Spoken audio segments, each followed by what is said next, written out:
Panglima Tentera Laut Diraja Malaysia (TLDM) Laksamana Tan Sri Dr. Zulhelmi Ithnain memberi amaran isu aset usang kini kritikal dan boleh menjejaskan kesiapsiagaan operasi.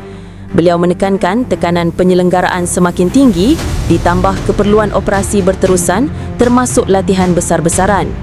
Selain itu, persekitaran geostrategik kini semakin kompleks dan dinamik dan TLDM perlu terus relevan serta berupaya menyesuaikan diri dengan ancaman semasa agar tidak ketinggalan, katanya. Situasi ini memberi cabaran besar kepada logistik dan sumber aset sedia ada. Dalam lanskap geopolitik global yang tidak menentu, TLDM memperkukuh pelan transformasi 15-5 di samping mengukuhkan integrasi serta sinergi antara angkatan. Pada masa sama, TLDM sedang melalui proses transformasi daripada angkatan yang berasaskan aset sederhana kepada kekuatan maritim setanding dengan negara maju di rantau Asia Tenggara, ujarnya.